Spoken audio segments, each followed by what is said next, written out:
बिस्मिल्लाहिर्रहमानिर्रहीम। अस्सलाम वालेकुम वीवर्स। अल्हम्दुलिल्लाह ये एगलेस मायोनीज़ मैंने ख़ुद घर में तैयार किया है। बिल्कुल बाहर से भी ज़्यादा ज़बरदस्त और टेस्टी। आप लोगों की दुआओं और खुलूस से मोहब्बत के साथ नई रेसिपी के साथ आप लोगों के खिदमत में हाजिर हुई हैं। आज की रेसिपी आप लोगों को इंशाअल्लाह पहली रेसिपी की तरह बहुत ज़्यादा पसंद आएगी, क्योंकि ये बहुत बहुत ज़बरदस्त तैयार किया है मैंने।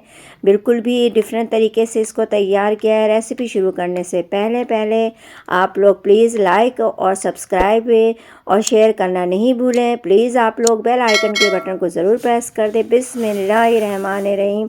1 कप मैंने मिल्क को गर्म करने के लिए चढ़ा दिया है और 1 कप दूध में मैंने ठंडे दूध में 3 टेबल स्पून कॉर्नफ्लावर को मिक्स करके इसमें मिक्स कर रही हूँ।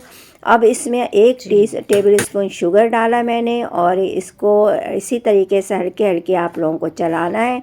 10 से 15 मिनट तक इसको चलाने के बाद इस तरीके से ये थिक हो जाएगा, तो इसको मैं ठंडा करने के लिए रख दूँगी। और ये है बंद गोभी है, इससे मैंने औसरों के लिए कटिंग कर ली। 3 टेबल स्पून मैंने जो ठंडा करके डो तैयार किया वो मैंने इसमें डाल दिया। 3 टेबल स्पून मैंने विनेगर डाला है और 1 टेबल स्पून इसमें ऑयल डाल करके 3 टेबल स्पून ऑयल डाल के ग्राइंड कर लिया है। आधी चम्मच इसमें काली मिर्च ग्राइंड करके डालें और ये एगलेस मायोनीज़ तैयार। अब इसको आप किसी भी चीज़ के साथ सर्व कर सकती हैं। इसके लिए मैंने ओस्लो बनाया था, फूल गोभी का भी जो ओस्लो बनाते हैं उसमें मैंने मायोनीज़ को इसको इस तरह से इस्तेमाल किया है।